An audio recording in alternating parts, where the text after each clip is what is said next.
Welcome to Wife Cheating Story. I hope you have an enjoyable and relaxing time listening. Let's get started. My wife cheated and got STD, but everyone believed me. Her husband was the bad one. My wife looked me in the eye, accused me of cheating, and claimed I gave her an STD. Turns out she was the one sneaking around with her boss, funding his gambling debts with our daughter's college money. After 25 years of marriage, I realized I'd been sleeping beside a stranger. But I didn't lose my mind. I built a case. This is the story of how I turned heartbreak into the most calculated revenge of my life. Before we begin, let me know where you're tuning in from down in the comments. And if you enjoy this story, don't forget to subscribe and turn on notifications so you never miss our next tale. The chandeliers at Grosse Pointe Country Club cast prismatic rainbows across the marble floor, each fragment of light dancing like the lies that would soon shatter Stephen's world. He stood at the edge of the ballroom, watching his wife of 25 years glide through the crowd, her emerald dress catching the light with every turn. At 48, Stephen Morrison had built his HVAC empire from nothing, his calloused hands testament to years of honest work. Tonight, those same hands trembled slightly as he fingered the velvet box in his pocket. Beautiful party, Morrison. The voice belonged to Jonathan Blackwood, Olivia's boss at the pharmaceutical company. The man's silver hair gleamed under the lights, his smile too wide, too practiced. Your wife certainly knows how to light up a room. Stephen forced a smile, noting how Jonathan's eyes tracked Olivia's movements. She does. The jazz quartet struck up "The Way You Look Tonight," and Stephen made his way through the crowd. Olivia turned as he approached, her face breaking into that smile that had captured him all those years ago in Detroit. The sapphire necklace he'd given her that morning nestled perfectly against her collarbone.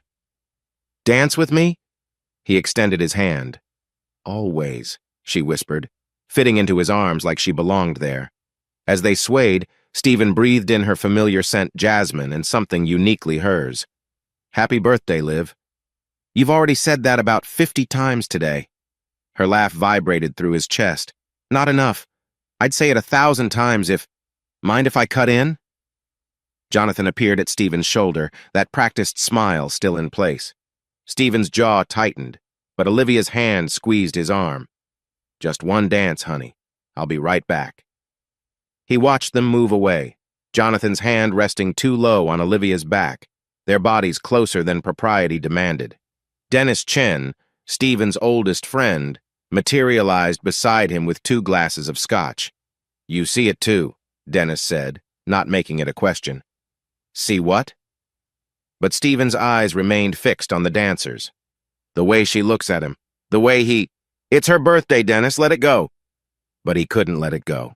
Not when Jonathan whispered something that made Olivia throw her head back in laughter, exposing the pale column of her throat.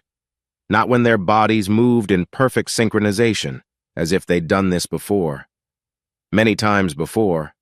The party blurred after that. Stephen smiled, shook hands, accepted congratulations on their silver anniversary, all while that cold knot in his stomach grew tighter. By the time they stumbled through their front door at 2 in the morning, Olivia was giggling, her heels dangling from one hand. Did you see Margaret's face when the waiter dropped the champagne? She collapsed onto their bed, still in her dress. I thought she was going to... You seem to enjoy yourself. Stephen loosened his tie, watching her reflection in the mirror. She stretched like a cat. "Best birthday ever. Come here, John." The name hit him like ice water. Stephen turned slowly. "What did you call me?" Olivia's eyes fluttered open, confusion clouding her features. "Stephen? I said Stephen. You said John. Don't be ridiculous." She sat up, swaying slightly. "Why would I say that?" But the damage was done. The name hung between them like a third presence in the room, and when Stephen finally lay down beside his wife, he felt the first crack in the foundation of everything he'd believed solid. Morning came with the harsh Michigan sun streaming through their bedroom windows.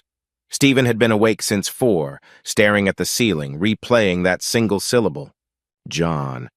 Such a small sound to carry such weight. Olivia stirred beside him, groaning. "My head is killing me. I'll get you some aspirin." He moved to rise, but she caught his arm. I'm sorry about last night. Whatever I said, I had too much champagne. It's fine. But it wasn't fine, and they both knew it. In the kitchen, Stephen mechanically prepared coffee, his movements automatic after decades of the same routine. Through the window, he watched their neighbor's sprinkler system malfunction, shooting water in wild arcs. He made a mental note to offer to fix it later, anything to keep his hands busy, his mind occupied. "Stephen?" Olivia appeared in the doorway, wrapped in her silk robe. "We need eggs. I'll run to the store." He turned to respond and froze. There, on the left side of her neck, partially hidden by her hair, was a bruise, purplered, the size of a quarter, the unmistakable mark of someone's mouth. "What's that?" His voice came out strangled. Her hand flew to her neck. "What's what?" "That mark, on your neck." Olivia moved to the hallway mirror, tilting her head. "Oh, that! You must have gotten carried away last night." She laughed, but it sounded forced. "You know how you get after scotch?" Stephen's mind raced. He remembered every moment of their brief intimacy last night. She'd passed out almost immediately after they got home. He hadn't touched her neck. He would remember. Right. He turned back to the coffee maker. "Eggs." "Sure." After she left, Stephen stood in their bedroom studying the rumpled sheets like a crime scene. His phone buzzed a text from Dennis. "Coffee? Need to talk about the Weatherby project." They both knew there was no Weatherby project. An hour later, Stephen sat across from his friend at their usual diner, the vinyl booth creaking under his weight. Dennis didn't waste time with pleasantries. "Maya saw them 2 weeks ago at that new restaurant in Birmingham. They were close." "Maya could be wrong." Dennis's expression was pity mixed with frustration. "You know she's not. You saw them last night. Hell, everyone saw them." "It's not." Stephen stopped, unable to finish the lie. "What do I do?" "What I did when I suspected Carol. Confront her." "And how did that work out?" Dennis's bitter laugh was answer enough. His wife had taken half of everything and moved to Florida with her personal trainer. On the drive home, Stephen noticed things he'd missed before: the new designer purse on Olivia's car seat, the gym bag she never used but always carried, the way she kept her phone face down on every surface. That evening, as they ate dinner in silence, Olivia's phone rang. She glanced at the screen and declined the call. "Who was that?" Stephen asked. "Nobody. Wrong number." But her fingers trembled as she reached for her wine glass, and Stephen recognized the area code. It was Jonathan's. Later, after Olivia had gone to bed, claiming another headache, Stephen sat in his study surrounded by photo albums, their wedding day, their first house, birthday parties and anniversaries, vacations and lazy Sunday mornings. In every picture, Olivia smiled at the camera, but now Stephen found himself studying her eyes, looking for signs he'd missed. His phone rang an unknown number. He almost didn't answer, but something made him swipe. Breathing. Then, "Stay away from my husband." The line went dead. Stephen stared at the phone, his heart hammering. He didn't need to ask who it was. Helen Blackwood's voice, though he'd only heard it a few times at company parties, was unmistakable in its venom. He walked to the kitchen and retrieved the bottle of scotch from the top shelf. As he poured, his hands shook so badly that amber liquid splashed onto the counter. In the reflection of the kitchen window, he saw himself a middle-aged man discovering that his life was built on sand. For the first time in their marriage, Stephen took money from their joint account and hid it in an old textbook in the garage. Just $500, tucked between pages of thermodynamics equations he'd memorized decades ago. He wasn't sure why he did it. Insurance, maybe. Or perhaps it was simply the first step in protecting himself from a woman he was no longer sure he knew. The test results came back on a Tuesday that felt like any other Tuesday until it wasn't. Stephen had gone with Olivia to her annual checkup, sitting in the waiting room reading a 6-month-old copy of Time magazine while she was with the doctor. He'd almost dozed off when the screaming started. "No, that's impossible. Check again." Through the thin walls, he heard Olivia's voice rising to hysteria. Nurses rushed past him toward the examination room. Stephen shot to his feet, the magazine sliding to the floor. Dr. Patricia Brennan emerged minutes later, her face professionally calm. "Mr. Morrison? Could you come back, please?" He found Olivia hunched on the examination table, her face blotchy with tears. When she saw him, she launched herself at him, fists pounding against his chest. "You bastard! You gave me— How could you? We've been married 25 years! How could you?"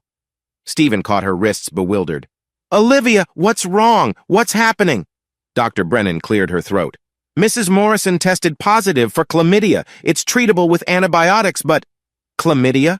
The word felt foreign in Stephen's mouth. That's an STD. You infected me!" Olivia wrenched away from him. "Who is she? Who have you been sleeping with?" The accusation hit him like a physical blow. "Olivia, I haven't, I would never—" "Then how do you explain this?" She waved the test results like a weapon. Stephen's mind raced. He hadn't been with anyone else, not in 25 years, which meant— "Both of you need to be tested and treated," Dr. Brennan interjected. "Mr. Morrison, I can arrange for you to see Dr. Kumar down the hall." An hour later, Stephen sat in his truck in the hospital parking garage, his own test results in hand. Negative. He'd tested negative. He called Dennis. "I need a lawyer, a good one." "Stephen, what's wrong?" Can you give me a name?" "Faith Nguyen, best divorce attorney in Oakland County. Stephen, talk to me." "Not yet. I need to think." He drove aimlessly through the suburban streets, past manicured lawns and perfect houses hiding imperfect lives. At a red light, he watched a couple arguing in the car next to him, the woman gesturing wildly while the man stared straight ahead. Stephen wondered if this was his future public scenes and private devastation. When he finally returned home, Olivia was in the bedroom with the door locked. "We need to talk," he called through the door. "There's nothing to talk about. You're sleeping in the guest room until you tell me who she is." "Olivia, I tested negative. I'm not infected." Silence. Then, "That's impossible." "No, what's impossible is getting an STD from someone who doesn't have one." The door flew open. Olivia stood there, still in her hospital gown. Makeup streaked down her cheeks. "Are you suggesting—" "I'm not suggesting anything. I'm stating facts. I don't have chlamydia. I've never had chlamydia. So either the test is wrong or— "Or what? Say it." Her voice cracked. "Say what you're thinking." Stephen met her gaze steadily. "Or you got it from someone else." The slap came so fast he didn't see it coming. His cheek stung, but he didn't react, just watched as Olivia crumpled to the floor, sobbing. "How dare you? How dare you turn this around on me?" He wanted to comfort her, muscle memory pulling him toward his wife of 25 years. But he stayed where he was. "The doctor said you've had it for at least 6 months. Where were you getting treated before?" "I wasn't. This is the first I've known about it." "Really? Because the receptionist mentioned you'd been here 6 months ago for an urgent appointment. Not your regular doctor." Olivia's sobs stopped abruptly. That was for migraines." "Was it?" She stood slowly, wrapping dignity around herself like armor. "I don't have to explain myself to you. You're the one who brought disease into our marriage."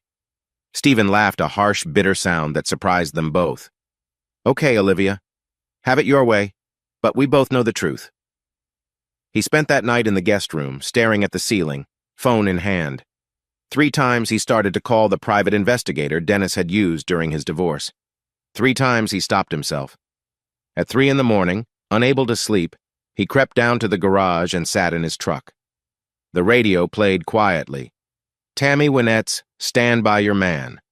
Stephen found himself singing along, his voice breaking on the chorus, tears streaming down his face.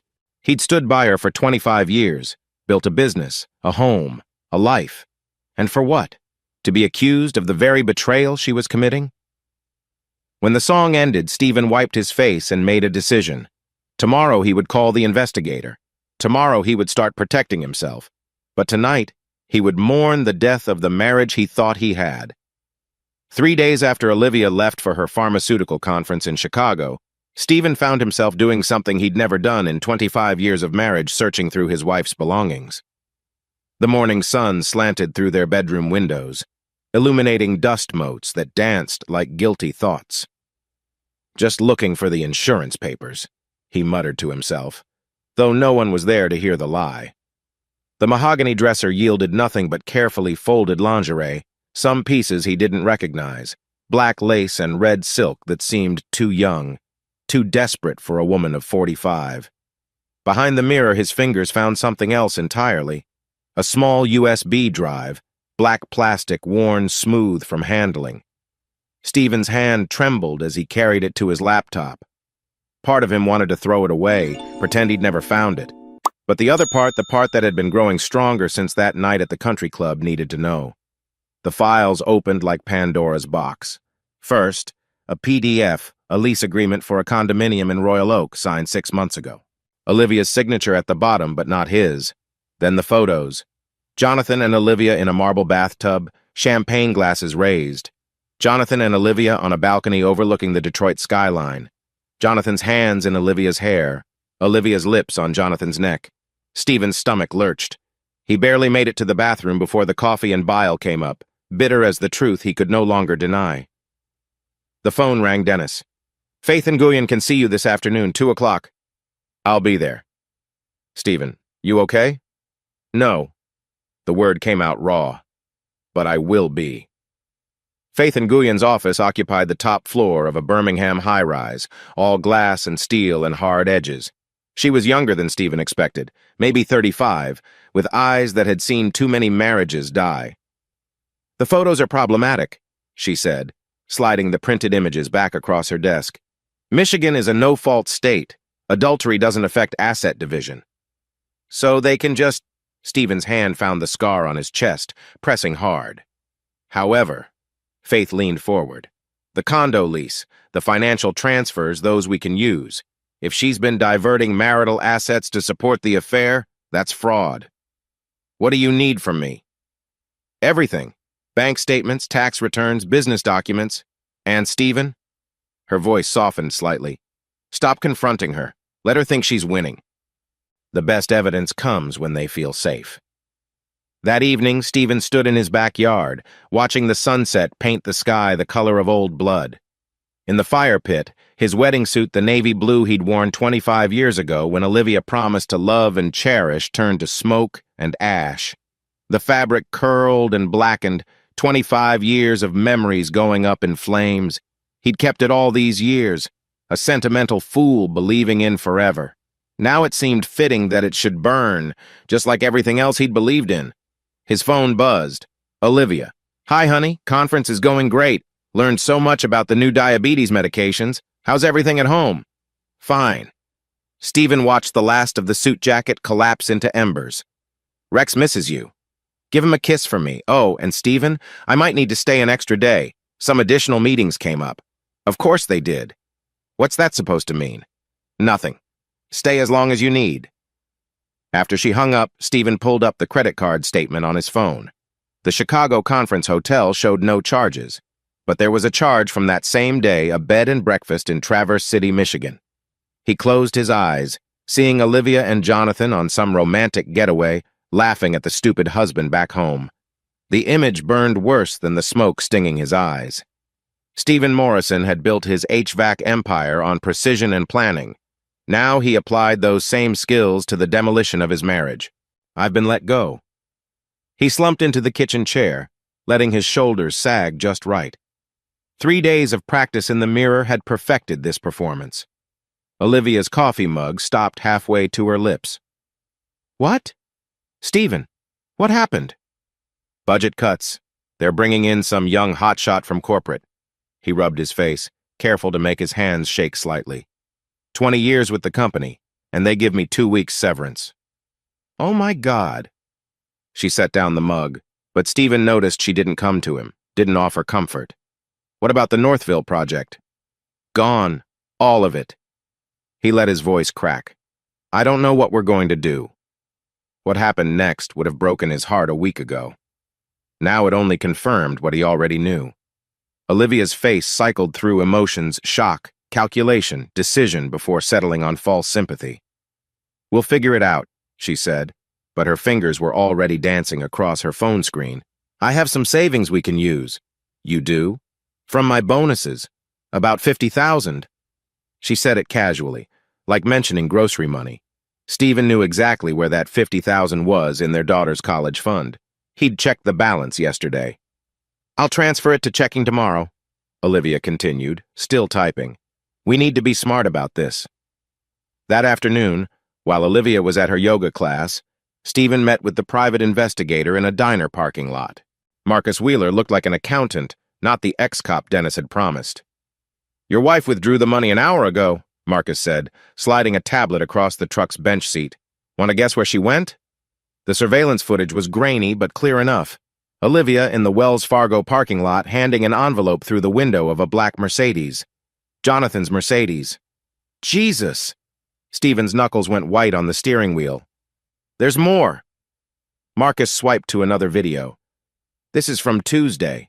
Olivia and Jonathan in a coffee shop, their heads bent together over some papers, her hand on his lips moving, her laughing, the casual intimacy of established lovers. "How long have they, based on what I've found, at least 18 months, maybe longer. 18 months. Stephen did the math. Every business trip, every late meeting, every yoga class. How many lies? How many times had she come home to him wearing another man's scent? That evening, Stephen sat in his home office, photo albums spread across the desk. Their vacation to Mackinac Island last summer, had she been texting Jonathan while Stephen took the pictures? Their anniversary dinner 3 months ago, was she already planning her escape? He found the photo from the pharmaceutical company Christmas party. There was Jonathan in the background, watching Olivia like a hawk watches a mouse. Or maybe it was the other way around. Stephen picked up the photo, studying Jonathan's face. Silver-haired, distinguished. Everything Stephen wasn't. Smooth where Stephen was rough, polished where Stephen had calluses. He started to tear the photo, then stopped. No. Let Jonathan stay in the album for now. Let him think he'd won. Instead, Stephen carefully removed every photo of just Olivia. 25 years of her smiles, her laughter, her lying eyes. He stacked them neatly, then locked them in the filing cabinet with the divorce papers Faith had prepared. "You coming to bed?" Olivia called from upstairs. "In a minute." He found her already under the covers, reading on her tablet. She'd bought new pajamas silk, the color of champagne. Stephen wondered if Jonathan had seen them first. "I got you something," she said, producing a gift box. Inside was a tie. Burgundy silk with subtle gold threading. Expensive. The exact shade Jonathan had worn to the country club. "It's beautiful," Stephen lied, his throat tight. "I thought you could wear it to job interviews." She smiled, and for a moment he saw the woman he'd married young and hopeful and in love. Then the moment passed, and she was just a stranger in his bed. "Thank you." As she turned out the light, Stephen held the tie, running the silk through his fingers. In the darkness, he could pretend it was a noose. The Michigan summer had turned brutal, 90 degrees and humid, the kind of weather that made people do stupid things. Stephen watched from the kitchen window as Olivia lounged by their pool, her phone never leaving her hand. 3 weeks since he'd lost his job. 3 weeks of watching her lie with increasing confidence. The private investigator had documented 12 meetings with Jonathan, 4 spa days that were really afternoon trysts, and $73,000 in diverted funds. "I'm going to make some lemonade," Stephen called out. "Want some?" "That'd be lovely." She didn't look up from her screen. He was filling the pitcher when he heard the splash, followed by Olivia's shriek. "My phone! Oh God, Stephen, my phone!" He rushed out to find her standing in the shallow end, holding the dripping device like a dead pet. "It slipped," she said, her face stricken. "I was reaching for my drink and... Maybe we can save it." Stephen took the phone, shaking water from the case. "Where's your SIM card tool?" "I don't in my purse, maybe?" "I'll check. You get the rice from the pantry." She climbed out, leaving wet footprints on the concrete. The moment she was inside, Stephen palmed the SIM card that had conveniently popped loose during his inspection. 20 years of working with tiny HVAC components had given him quick fingers. By the time Olivia returned with the rice, he had the phone disassembled on the patio table, the SIM card secure in his pocket. "Is it ruined?" Her voice held real panic. "Probably, but we'll leave it in rice overnight." He managed a sympathetic smile. "Good thing you backed everything up to the cloud." "Right, the cloud." But her face had gone pale beneath the tan. That night, while Olivia slept fitfully beside him, Stephen crept to his truck with the SIM card and an old phone he'd bought for cash. His reading glasses, the ones he used for examining circuit boards, magnified the tiny numbers printed on the card's surface. The IMSI number was there, barely visible. International Mobile Subscriber Identity, the key to her digital life. Dennis answered on the third ring, voice thick with sleep. This better be good. I have her IMSE. Can your tech guy really pull her messages? Give him 2 days. Stephen, you sure about this? She's meeting him tomorrow. Told me she's going to her mother's. How do you know? Because I just heard her book a hotel through the bathroom vent. Stephen's laugh was bitter. She thinks the fan covers the sound. 2 days later, Dennis forwarded the recovered messages. Stephen sat in his truck outside a McDonald's, using their Wi-Fi to download the file. The messages went back 2 years. 2 years of missing you and can't wait, and last night was incredible. But it was the recent ones that made Stephen's vision blur with rage. Jonathan, let the idiot pay for your medical bills. He owes you that much for wasting your best years. Olivia, I almost feel sorry for him sometimes. Jonathan, don't. He's had you for 25 years. My turn now. Olivia, the STD thing worked perfectly. He actually cried. Jonathan, stupid bastard. How much have you moved?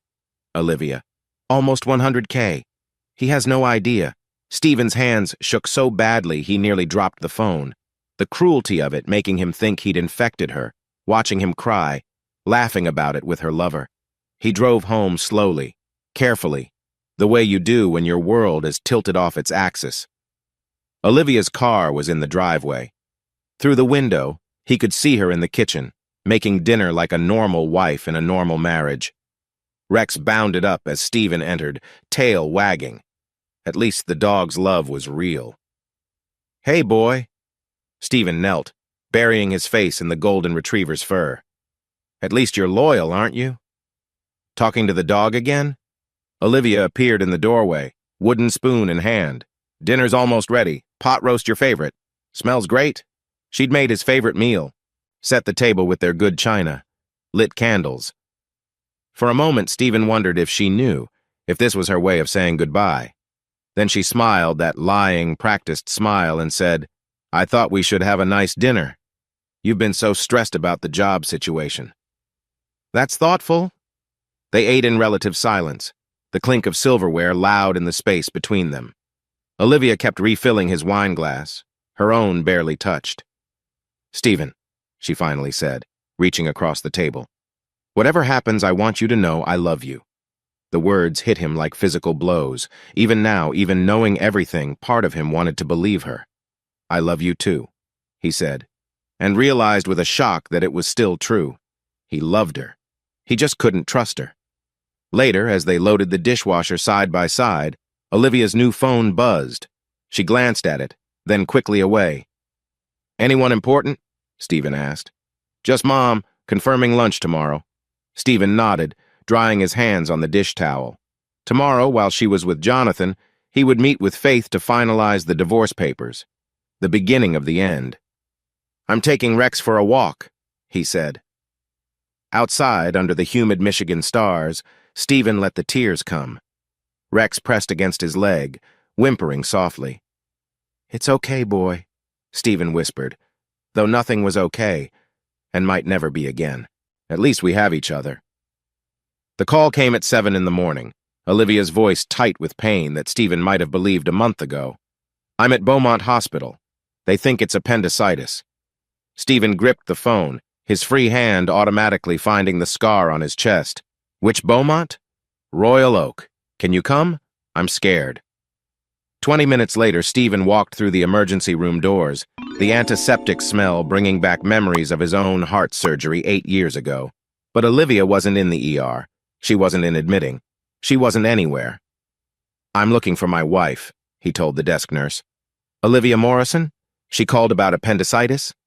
The nurse checked her computer, frowning. No one by that name has been admitted today. Are you sure she said Royal Oak? Positive. Stephen stepped outside, his mind racing. He called Marcus Wheeler from the parking lot. She's not here, he said without preamble. I know. The PI's voice was grim. She's at the Chateau Chantal in Traverse City. Checked in last night under her maiden name. With him? Adjacent rooms? I've got photos. Stephen sat in his truck, engine off, watching families stream in and out of the hospital. Real emergencies. Real pain. Not like the theatrical performance his wife was staging 3 hours north. He drove home slowly, stopping at the Polish bakery on Mack Avenue. The elderly owner, Mrs. Kowalski, beamed when she saw him. "Stephen, long time. How's Olivia?" "Getting her appendix out," he heard himself say. "Oh no, I'll pray for her." "Here." She bustled behind the counter, filling a box. "Her favorite patchki, for when she's better." Stephen stared at the box. Olivia hated patchki. Hated anything with too much sugar, too much tradition, too much of his working-class roots showing through. He bought them anyway, along with a loaf of day-old rye that she specifically despised. At home, he sat at the kitchen table, methodically eating the stale bread. Each dry bite felt like penance, though for what sin he wasn't sure. Being blind, being trusting, being fool enough to believe love was enough? His phone buzzed. Text from Olivia. "Surgery went well. Staying overnight for observation. Don't worry about visiting, I know you're busy with job hunting." Stephen typed back, "Glad you're okay. Rest up." Then he pulled up the hospital website on his laptop. Patient information was protected, but the surgical schedule was public. He'd learned that during his own health scare, obsessively checking to see which cardiac surgeon had the best reputation. There was no Dr. Patterson at Beaumont Royal Oak, no appendectomies scheduled for today. But there was a helpful note about verifying physician credentials through the state medical board. 10 minutes of searching confirmed it. No Dr. Patterson was licensed to practice in Michigan. Stephen laughed a harsh sound that made Rex whimper from his bed by the door. His wife had created an imaginary doctor for her imaginary surgery. The attention to detail would be admirable if it weren't so pathetic. That night, he stood in their bathroom staring at Olivia's collection of prescription bottles. Ambien for sleep, Xanax for anxiety, medications for a woman whose life had become too complicated to bear without chemical help. He wondered if she took them before meeting Jonathan, if she needed to be numb to betray 25 years of marriage. Marcus called as Stephen was brushing his teeth. "Got something interesting. They had dinner at the resort restaurant, charged to his company card." "Let me guess, pharmaceutical business?" "That's the thing.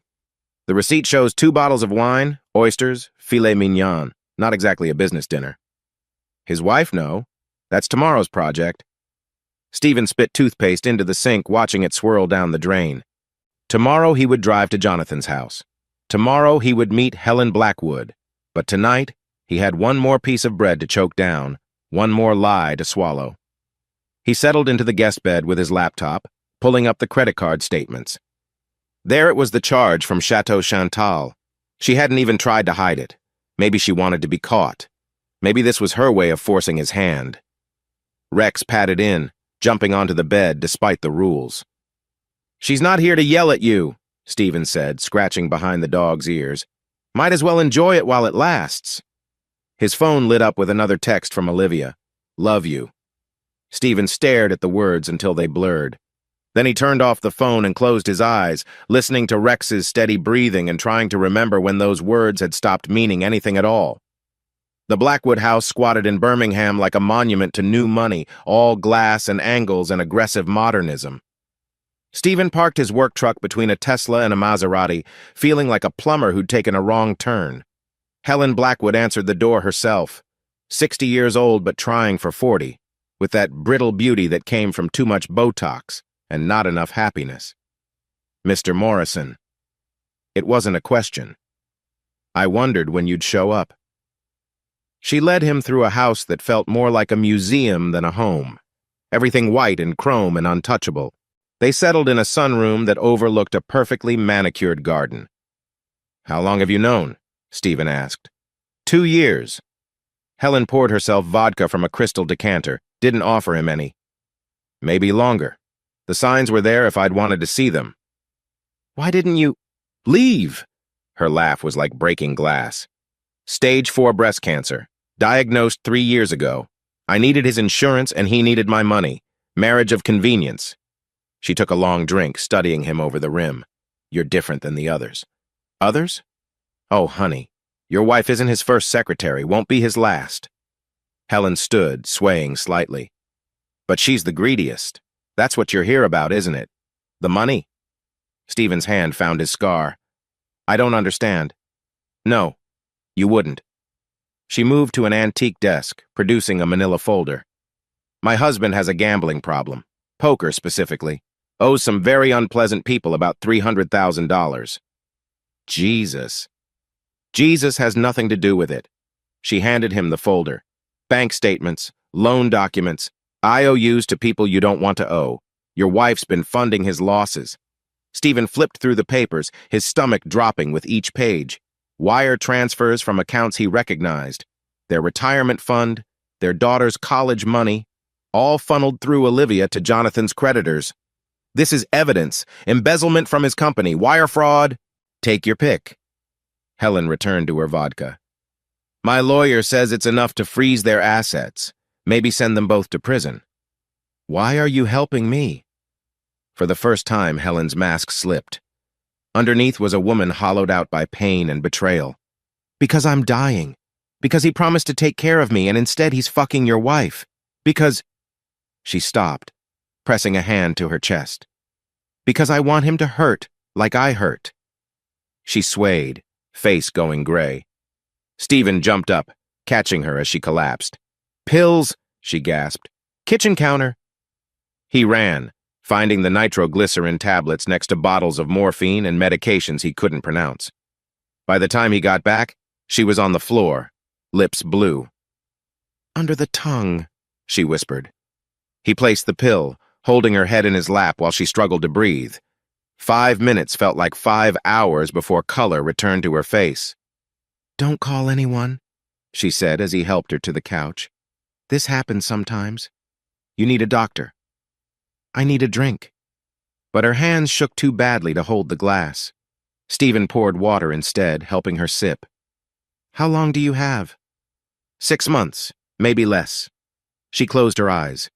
I used to be beautiful, you know, before the cancer, before him. You still are. She laughed weakly.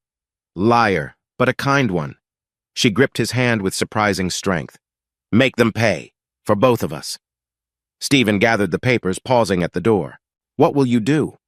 What I should have done years ago. File for divorce. Take what's mine. She met his eyes. He golfs every Thursday at Oakland Hills. 2 o'clock tea time, in case you wanted to know. On the drive home, Stephen called Faith Nguyen. I have documents proving embezzlement and wire fraud. Can you bring them in tomorrow? Stephen, this is good. This changes everything. But sitting at a red light, watching normal people live their normal lives, Stephen felt anything but good. He thought about Helen, dying alone in that sterile house. About Olivia, so desperate for something she'd destroy everything they'd built. About himself, planning revenge while his marriage rotted from the inside out. His phone rang. Olivia. Hi, honey. Just wanted to let you know I'm being discharged. Feeling much better. That's good. He watched a couple argue in the crosswalk, the woman gesturing wildly while the man stared at his phone. Need me to pick you up? No. My friend Sarah from work is getting me. You focus on job hunting. There was no Sarah from work. Stephen had met all her colleagues at multiple company events, but he said, Okay, see you at home. Love you. Yeah. That evening, Stephen sat in his garage, oil-stained concrete cool beneath him, Rex's head on his lap. The folder Helen had given him lay beside him, proof of crimes that would destroy multiple lives. His phone buzzed. A text from an unknown number. Thank you for today. 8H. Stephen typed back, Take care of yourself. Too late for that, but not for you. He deleted the conversation and went inside to wait for his wife to come home from her imaginary surgery, carrying real evidence of their imaginary marriage's very real collapse. I want to have a dinner party, Olivia announced the following week, arranging roses in a vase like a woman without a care in the world. A celebration. Stephen looked up from his laptop, where he'd been reviewing the divorce papers Faith had prepared. Celebrating what? New beginnings. Your job search? My recovery. She smiled, and for a moment he saw the girl he'd married. Just us. Saturday night. I'll make your favorite beef Wellington. She hadn't made beef Wellington in 10 years. Too much work, she always said. Too heavy. Sure. Stephen said. Sounds nice. That afternoon, while Olivia was at her yoga class or wherever she actually went, Stephen installed the recording devices. 3 small microphones, perfectly legal under Michigan's one-party consent law. 1 in the dining room chandelier, 1 under the kitchen island, 1 in the living room lamp. He tested each one from his phone app, his own voice coming back crystal clear. Testing, testing. The marriage is dead, but the evidence lives on. Saturday arrived with thunderstorms that turned the sky the color of old bruises. Stephen helped Olivia in the kitchen, chopping vegetables while she basted the Wellington. "Remember our first apartment?" she said suddenly. "That tiny place in Ferndale. The one where the radiator sounded like someone was murdering a cat?" She laughed a real laugh, not the practiced one she used lately. "We were so poor, living on ramen and dreams. We were happy. Were we?" She turned to face him, and he saw tears in her eyes. "Sometimes I can't remember if we were happy or if I just told myself we were." Before he could respond, the doorbell rang. "That's weird," Olivia said, but her face had gone pale. "I didn't invite anyone." Stephen wiped his hands on a dish towel. "I'll get it." But Olivia was already moving, practically running to the door. Stephen followed, arriving just as she opened it to reveal Jonathan Blackwood. "Hello, darling," Jonathan said, pushing past her into their home. "Hope I'm not interrupting." He was drunk. Stephen could smell the scotch from 10 feet away. Jonathan's usually perfect silver hair was mussed, his shirt untucked. "What are you doing here?" Olivia hissed. "Came to see your husband." Jonathan turned to Stephen with a wolf's grin. "We need to talk, man to man." "Jonathan, please." Olivia grabbed his arm. He shook her off, then pulled her against him, kissing her hard on the mouth. In their entrance hall, in front of the wedding photos, in front of Stephen. "Stop," Olivia said when he released her, but she didn't move away. "Why?" Jonathan swayed slightly. "He knows, baby. Look at his face. He's known for weeks." Stephen said nothing, his hand finding the familiar comfort of his scar. The microphones were recording, every word, every confession. "Let's all have dinner," Jonathan continued, throwing an arm around Olivia's shoulders. "One big, happy family. Well, until the divorce anyway." "You're drunk," Olivia said. "And you're a whore, but we can't all be perfect." He laughed at his own joke. "Come on, Morrison. Let's eat your food and drink your wine while I fuck your wife. Oh, wait, been doing that for 2 years already." Stephen found his voice. "I think you should leave." "Or what?" Jonathan stepped closer, bourbon breath hot on Stephen's face. "You'll fix my air conditioning? Face it, Morrison. You're nothing. A glorified janitor who got lucky. Olivia's upgrading. To a gambling addict who owes 300 grand to the mob?" Jonathan's face went white. "How did you—" "Your wife told me. Right before she gave me evidence of you embezzling from your company. You're lying." "Am I?" Stephen pulled out his phone, showing the photo he'd taken of Helen's documents. "Recognize your signature?" Jonathan lunged for the phone, but alcohol and rage made him clumsy. He stumbled, catching himself on the wall. "You stupid bastard," he snarled. "You think you've won something? She doesn't love you. She laughs at you. Calls you her trained dog who brings home money." Each word was a knife, but Stephen had been bleeding for weeks. What was one more cut? "We done here?" he asked calmly. "Yeah, we're done." Jonathan straightened his shirt. "Come on, Liv. We're leaving." "I'm not going anywhere with you," Olivia said quietly. "What?" "You heard me?" She stepped away from him. "Get out of my house." "Your house?" Jonathan laughed bitterly. "Bought with his money. Just like everything else. You're nothing without a man's wallet, baby." He stumbled toward the door, turning back for one last shot. "Good luck with the divorce, Morrison. Hope you enjoy paying alimony to a cheating whore." The door slammed behind him. In the sudden silence, Stephen could hear the recording app still running, capturing Olivia's shaky breathing. "I'm sorry," she whispered. "For which part?" She flinched. "All of it. Stephen, dinner's burning," he said, walking back to the kitchen. They ate in silence, the beef Wellington like ash in Stephen's mouth. Olivia pushed food around her plate, tears streaming down her face. Finally, she spoke. When did you know? Your birthday. You called me John. God. She buried her face in her hands. I'm so sorry. I never meant. Yes, you did. Stephen set down his fork. Every meeting, every lie, every dollar you stole, you meant all of it. The money was for his gambling debts. I know. He pulled out his phone, hitting play on the recording app. Jonathan's voice filled the room. Stupid bastard! Calls you her trained dog. Olivia went white. You recorded us? Legal in Michigan. One-party consent. You bastard. No, Stephen said quietly. Just a glorified janitor who learned to protect himself. She stood abruptly, wine glass hitting the floor, shattering like their marriage. I loved you, she said. I know, Stephen replied. That's what makes it worse. She ran upstairs. He heard drawers slamming, hangers rattling. 20 minutes later, she was gone, taillights disappearing into the storm. Stephen sat in the ruins of their anniversary dinner, Rex whining at his feet. The microphones had captured everything: Jonathan's drunken confession, Olivia's tears, the sound of 25 years imploding. He pulled out his phone and texted Faith, "Got what we needed."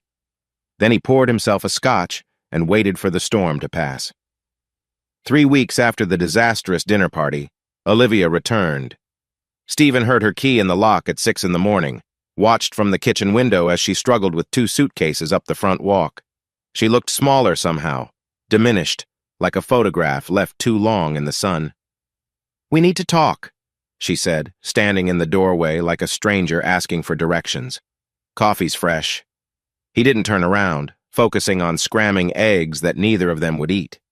She settled at the kitchen island, the same spot where she'd handed Jonathan their daughter's college money. My lawyer says, Faith Nguyen already sent the papers, 60-40 split, you get the house. That's generous. No. Stephen finally faced her.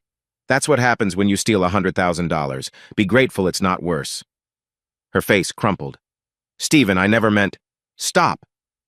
He held up a hand, the other finding his scar. Just stop. We both know exactly what you meant. The silence stretched between them, 25 years compressed into 30 seconds of nothing to say. Then Jonathan's Mercedes roared into their driveway. You brought him here? Stephen's voice was deadly quiet. He insisted on coming, said we need to clear the air. The air was clear until you polluted it. Jonathan burst through the front door without knocking, designer suit wrinkled, eyes bloodshot. Where is it, Morrison? Where's what? The recording. My lawyer says you have recordings. He advanced into the kitchen, fists clenched. That's illegal. Wiretapping. Stephen pulled out his phone, scrolling to the audio file. Michigan's a one-party consent state. I was the party. Want to hear your greatest hits? He hit play. Jonathan's drunken voice filled the kitchen. Face it, Morrison. You're nothing. A glorified janitor who got lucky. Turn it off, Olivia whispered. But Stephen let it play. Every insult, every revelation, every cruel laugh. When it reached the part about the trained dog, Rex started barking from the backyard as if he understood the insult. Jonathan's face had gone purple. You fucking... He grabbed a wine glass from the counter, hurling it at the wall. Red wine exploded across Olivia's pristine white cabinets like blood spatter. Stop! Olivia jumped between them. Both of you, stop! Shut up! Jonathan snarled. This is your fault. You said he was too stupid to figure it out. I never said, oh, please. Stephen won't notice. Stephen's too trusting. Stephen's too busy with work. Jonathan's impression of her voice was cruel in its accuracy. Well, guess what? Stephen noticed. Rex's barking intensified, pawing at the back door. Stephen let him in, and the golden retriever immediately positioned himself between Stephen and Jonathan, hackles raised, a low growl rumbling in his chest. Even the dog knows you're trash, Stephen said quietly. Jonathan lunged forward, but Rex snapped at him, teeth clicking inches from his hand. Jonathan stumbled backward, crashing into the island. You're pathetic, he spat, straightening his tie. Both of you. Pathetic little suburban lives in your pathetic little house. Get out, Stephen said, before I call the police. This isn't over. Yes, Stephen said, meeting his eyes. It is. After Jonathan's Mercedes screeched away, Olivia sank onto a bar stool, tears streaming. I ruined everything. Yes. Do you hate me? Stephen considered the question, really considered it. No. I hate what you did. I hate who you became, but I don't hate you. Why not? He moved to the window, watching Rex chase squirrels in the yard, life continuing despite the wreckage inside. Because hate takes energy, and I'm tired, Liv, so goddamn tired. She came to stand beside him, careful not to touch. You called me Liv. You haven't called me that in months. Haven't felt like it in months.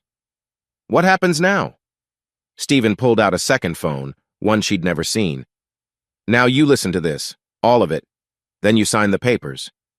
He played the other recordings, the conversations with Helen, the evidence of embezzlement, the testimony from Marcus Wheeler about the money transfers. Olivia's face went from pale to gray to ghostly white. You've been building a case. I've been protecting myself. From me. It wasn't a question. From the stranger wearing my wife's face. She flinched as if slapped. That's what I am now? A stranger? Stephen looked at her, really looked, searching for the girl who'd danced with him in their first apartment, laughing as the radiator clanged, the woman who'd held his hand through heart surgery, promising they'd grow old together, the partner who'd built a life brick by brick beside him. She was gone. Or maybe she'd never existed at all. Sign the papers, Olivia. Take the house. Take your share. Take your shame. But give me my freedom. And if I don't? He held up the phone. Then everyone hears these, your family, your friends, your book club, everyone. You'd do that? You'd humiliate me? You humiliated yourself. I'm just documenting it. She signed the papers right there, hand shaking, tears dotting the pages. When she finished, she looked up at him one last time. I did love you, she said. Whatever else was a lie, that was true. Stephen picked up the pen she'd used, testing its weight. You loved me like a child loves a toy, until something shinier came along. That's not... You remember what you used to call me? When we were young? He set the pen down carefully. You used to say I was your son, that everything in your world revolved around me. I remember. The sun doesn't revolve around anything, Liv. It stays still while everything else spins. He gathered the papers, sliding them into a folder. I stayed still. You spun away. She left an hour later, the wine stain still dripping down the cabinet like a wound that wouldn't heal.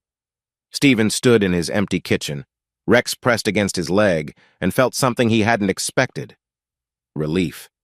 The Oakland County Courthouse squatted like a concrete toad in downtown Pontiac, all brutal angles and narrow windows. Stephen sat on a bench outside courtroom 4B, hands steady despite the earthquake in his chest. 6 months since that night at the country club. 6 months of evidence and lawyers and the slow dismantling of a life. Ready? Faith Nguyen appeared beside him, immaculate in navy blue, carrying a briefcase that contained the wreckage of his marriage. No, but let's do it anyway. Inside, Olivia sat with her lawyer, a shark in pinstripes named David Kellerman. She'd lost weight, her designer dress hanging loose, makeup unable to hide the shadows under her eyes. When she saw Stephen, something flickered across her face, regret, anger, longing, before the mask slammed back into place. All rise for the Honorable Judge Patricia Williams. The proceedings moved with mechanical precision. Financial disclosures, asset division, the $100,000 in misappropriated funds that Olivia would repay from her share of the house sale. Stephen watched it all from a distance, like seeing his life through frosted glass. Then Kellerman stood. Your Honor, my client contests the fraud allegations. She maintains these were gifts to a friend in need. A friend who happened to be her lover? Faith's voice cut like a scalpel. A friend who used the money for gambling debts? Allegedly. Faith produced Helen Blackwood's affidavit, Jonathan's bank records, the forensic accounting report, evidence stacked like bricks in a wall between Stephen and his past. Judge Williams reviewed the documents, occasionally glancing at Olivia over her reading glasses. Mrs. Morrison, did you transfer marital assets without your husband's knowledge or consent? Olivia stood, hands gripping the table. Yes, Your Honor. In excess of $100,000? Yes. To a man with whom you were having an extramarital affair? A pause. Stephen could see her throat working, swallowing words that wouldn't come. Yes. The judge nodded. The court finds in favor of Mr. Morrison. Mrs. Morrison will repay $82,000 from her portion of the marital assets. The Morrison HVAC business, being premarital property enhanced solely by Mr. Morrison's efforts, will remain his sole property. The gavel came down like thunder. 25 years reduced to a sound. Outside the courthouse, Olivia caught Stephen's arm. Wait, please. He stopped but didn't turn. What is it? Jonathan's gone. Fired. His wife took everything. Her laugh was bitter. I destroyed my marriage for a man who dumped me the minute things got difficult. I know. How? Helen sends updates. She's dying, you know. The cancer. She wanted to see him suffer before she goes. Olivia's hand dropped. Jesus, we're all monsters, aren't we?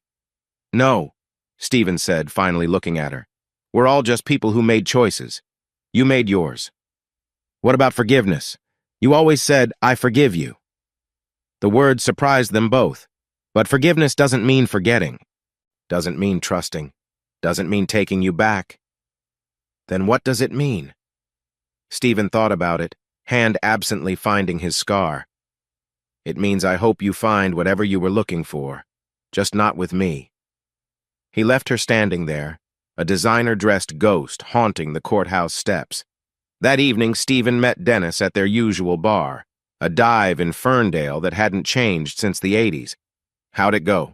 Dennis asked, pushing a beer across scarred wood. I won, whatever that means. It means you get to keep your business, your dignity, your future. My future. Stephen took a long pull of beer. 48 years old and starting over.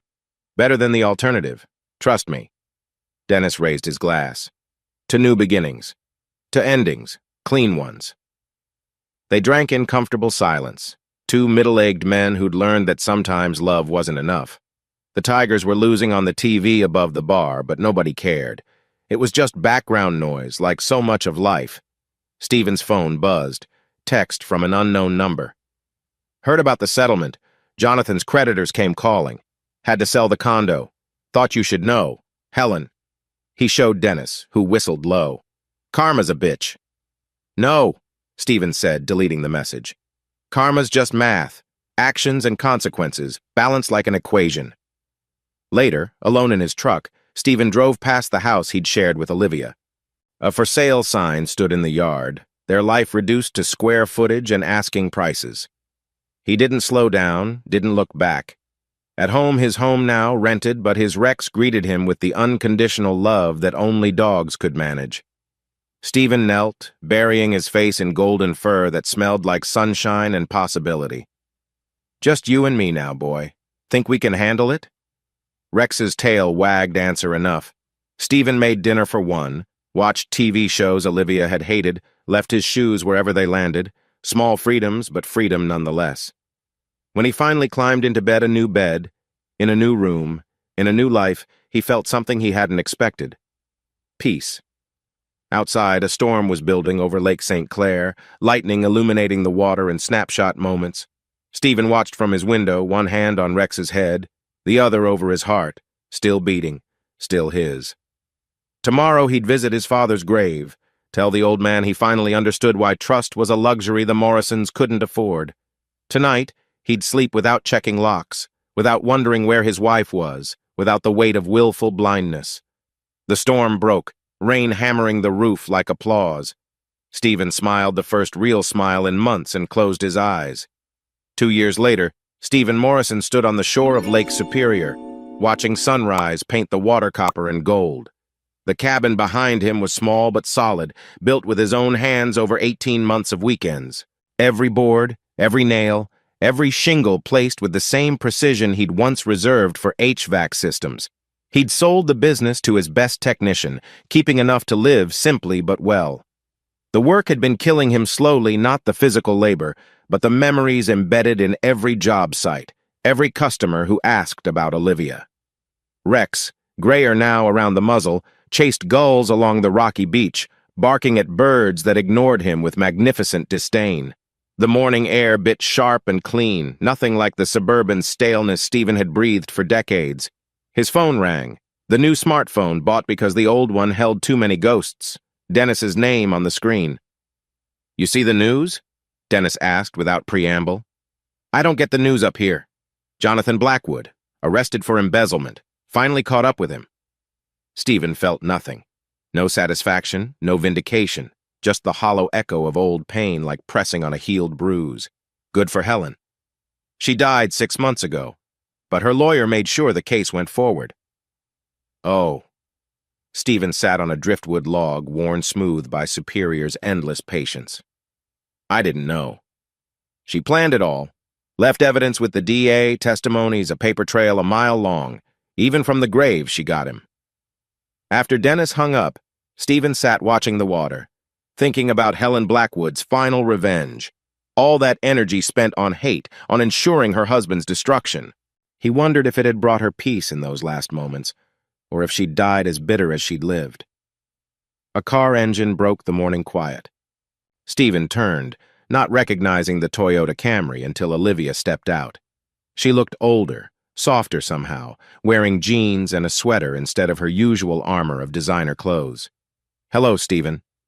He stood slowly, Rex running to position himself between them, loyal to the end. "How did you find me?" "Dennis? Don't be mad at him. I begged."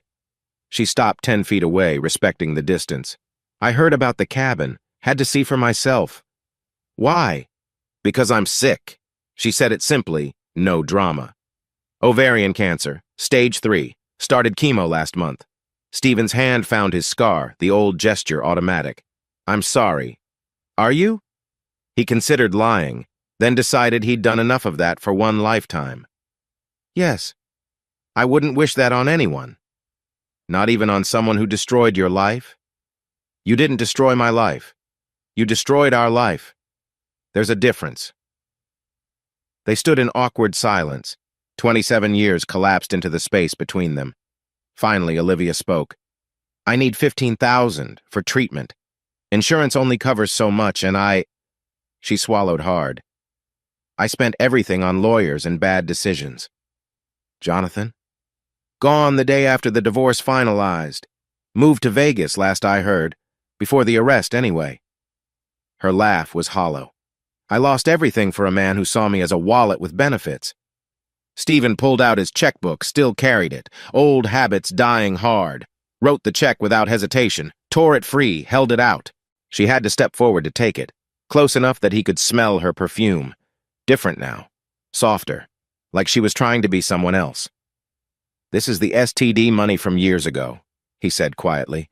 "We're even now." Her eyes filled. "Stephen, take care of yourself, Liv, I mean that." She folded the check carefully, tucking it away. "You built something beautiful here. I built something mine. Are you happy?" Stephen looked at his cabin, his dog, his lake, his life chosen and crafted with intention. "I'm at peace. That's better than happy." Olivia nodded, understanding in her eyes. "I should go. Long drive back." "Wait." Stephen went to his truck, pulled out a manila envelope. "Give this to your lawyer." "What is it?" "Paperwork. Removing my name from your insurance beneficiaries, making sure you can't claim anything from my estate." He saw her flinch. Not out of spite, just closing doors. "I understand." She took the envelope, hands trembling slightly chemo or emotion. He couldn't tell. "For what it's worth, I really did love you. Just not enough." "I know." She drove away, taillights disappearing around the bend, taking the last of their shared history with her. Stephen stood until the dust settled, then whistled for Rex. A month later, a letter arrived. Thick cream stationery, Helen Blackwood's monogram still proud at the top. Inside, her lawyer's neat handwriting. "Mr. Barr. Morrison. Per Helen Blackwood's final instructions, I'm writing to inform you that Jonathan Blackwood was convicted on all counts. He received 5 years in federal prison. Mrs. Blackwood wanted you to know that your courage in confronting him gave her the strength to act. She also wanted me to tell you, the sun rises from the east, but it sets in the West. New beginnings come from endings. She hoped you would understand. Stephen read it twice, then fed it to the fire he'd built against the evening chill. The paper curled and blackened, taking with it the last connections to that poisoned time. That night he sat on his deck, Rex at his feet, watching stars appear over Superior's vast darkness. His wedding ring had been at the bottom of the lake for 2 years now, used as a weight for fishing line that first desperate summer. He'd thought it would feel like closure, but instead it had just felt like littering. Real closure, he'd learned, came quieter. It came in mornings without dread, evenings without suspicion, nights without wondering where your partner really was. It came in small freedoms, leaving dishes in the sink, playing music too loud, choosing silence without explaining why. His phone buzzed. Text from Dennis. "Poker Thursday? The guys miss you." Stephen smiled, typing back, "Can't. Teaching Rex to fish. He's terrible at it." "You're becoming a hermit." "No, I'm becoming myself." And he was. Slowly, carefully, like a house rebuilt after a fire. Not the same as before, that was impossible, but stronger for having survived the burning. Rex woofed softly, chasing rabbits in his dreams. Stephen reached down, scratching behind worn ears, thinking about trust and betrayal and the long journey between them. Somewhere out there, Olivia was fighting cancer with money that had once meant betrayal. Jonathan was counting days in a federal cell. Helen was dust and memory and one final victory. And Stephen Morrison sat by Lake Superior, watching the sun rise from the east, painting the world new again. The ring was still down there somewhere, among the rocks and fish and forgotten things. But Stephen no longer thought about retrieving it. Some things were better left buried, markers of where you'd been rather than where you were going. Rex stirred, golden eyes opening to check on his human. Finding all well, he settled back to sleep, trusting completely in the man who'd saved him from the shelter 2 winters ago. "That's the secret, boy," Stephen whispered. "Not loving less, just choosing better who deserves it." The sun climbed higher, burning off the morning mist, revealing the world in all its harsh and perfect beauty. Stephen Morrison, divorced, betrayed, and finally free, smiled at the view. It was enough. More than enough. It was everything.